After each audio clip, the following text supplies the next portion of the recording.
সেদিন একটা বিয়ে বাড়িতে গিয়ে পনিরের একটা স্ন্যাক্স খেয়ে খুব ভালো লেগেছিল, তাই বাড়িতে এসে আমি আমার মতন করে সেটা ট্রাই করলাম।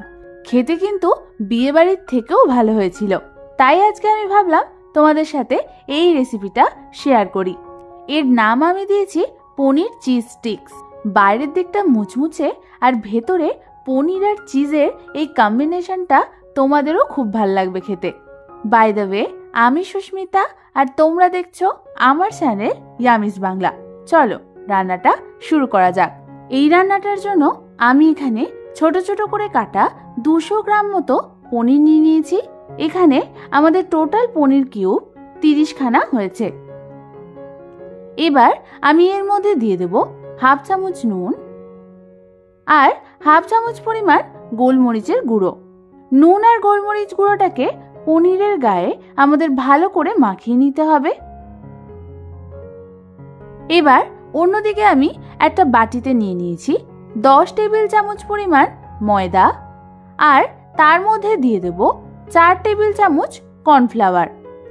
এবার ওর মধ্যে আমি একে একে দিয়ে দেব হাফ চামচ পরিমাণ বেকিং পাউডার, হাফ চামচ পরিমাণ বেকিং সোডা আর দিয়ে দেব হাফ চামচ পরিমাণ নুন।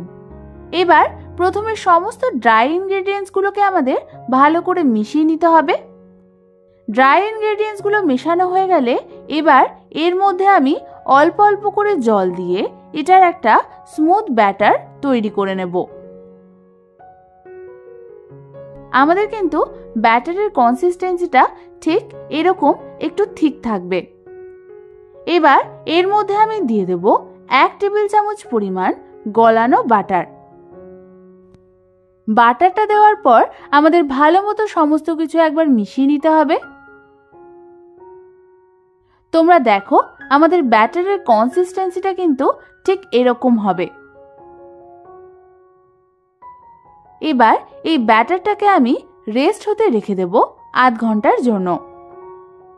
এবার অন্যদিকে আমি নিয়ে নিয়েছি ছোট ছোট করে কাটা টোটাল 30টা ক্যাপসিকামের টুকরো আর নিয়ে নিয়েছি ছোট ছোট করে কাটা বীজ ছাড়ানো টমেটোর টুকরো, এটাও নিয়ে নিয়েছি 30 খানা। এরপর আমি নিয়ে নিয়েছি ছোট ছোট করে কাটা টোটাল 30 খানা প্রসেস চিজ কিউব। এবার অন্যদিকে আমি একটা বাটিতে জলে টোটাল 30 খানা টুথপিক সোক করে রেখে দিয়েছিলাম কিছুক্ষণের জন্য। এবার তাহলে সমস্ত ইনগ্রেডিয়েন্টসগুলো এক জায়গায় করে নেব।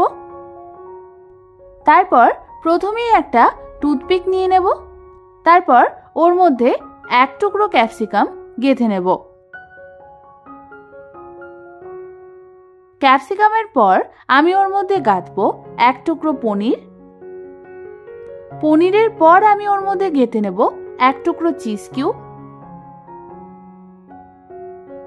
তারপর সবার শেষে মুখের দিকে আমি গেঁথে দেব 1 টুকরো টমেটো। ব্যাস, আমাদের পনির স্টিকটা কিন্তু একদম রেডি। এবার ঠিক একই পদ্ধতিতে আমি বাকি স্টিকগুলোকেও বানিয়ে নেব।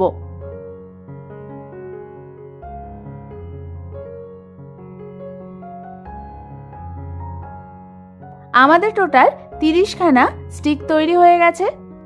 তোমরা দেখো কি সুন্দর কালারফুল দেখতে লাগছে। এবার আমি অন্যদিকে যে ব্যাটারটা রেস্ট হতে রেখে দিয়েছিলাম সেইটাকে নিয়ে নেব। তারপর ওর মধ্যে আমি দিয়ে দেব 1 চামচ গোলমরিচের গুঁড়ো।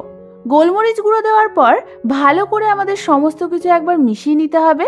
এই ব্যাটারের কনসিস্টেন্সিটা কিন্তু এরকম হবে, না খুব পাতলা আর না খুব মোটা। এবার অন্যদিকে আমি গ্যাস জ্বালিয়ে একটা কড়াই বসিয়ে দিলাম আর ডিপ ফ্রাইং করবার জন্য সাদা তেলও গরম বসিয়ে দিলাম। তেলটা গরম হয়ে এলে প্রথমে একটা স্টিক ব্যাটারের মধ্যে এভাবে ডিপ করে আমি তেলের মধ্যে ছেড়ে দেব। আমি তোমাদের ভিডিওতে সবসময় বলি যে কোনো ফ্রাই করবার সময় প্রথমে একটা ফ্রাই করে দেখবে যে তেলের টেম্পারেচারটা ঠিক আছে কিনা, তারপর বাকিগুলো ফ্রাই করবে। আমাদের স্টিকটা ভাজা হয়ে গেছে। এবার এটাকে একটা অন্য পাত্রে আমি তুলে নেব। এবার একে একে আমি বাকি স্টিকগুলো ব্যাটারের মধ্যে ডিপ করে এইভাবে গরম তেলের মধ্যে ছেড়ে দেব। তোমরা দেখো পনিরগুলো তেলে ছাড়ার সাথে সাথেই কি সুন্দর ফুলে ফুলে উঠছে। এর মানে আমাদের ব্যাটারটা কিন্তু একদম পারফেক্ট হয়েছে। এবার আমাদের এগুলোকে মিডিয়াম টু হাই ফ্লেমে ভেজে নিতে হবে যতক্ষণ না গোল্ডেন ব্রাউন কালার হচ্ছে। একদিকটা ভাজা হয়ে গেলে আমি খুন্তির সাহায্যে অন্যদিকে উল্টে দেব। যেগুলো আগে গোল্ডেন ব্রাউন হয়ে যাচ্ছে সেগুলোকে আমি আগে তুলে নেব। এবার আমাদের বাকি স্টিকগুলো গোল্ডেন ব্রাউন কালার হয়ে এসছে।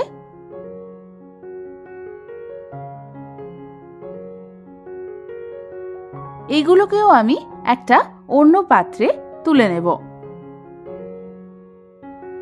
এবার ঠিক একই পদ্ধতিতে আমি বাকি স্টিকগুলোকেও ভেজে নেব। পনির স্টিক্সগুলো তেলে দেওয়ার সাথে সাথে আমাদের হালকা হাতে একটু নাড়াচাড়া করে নিতে হবে।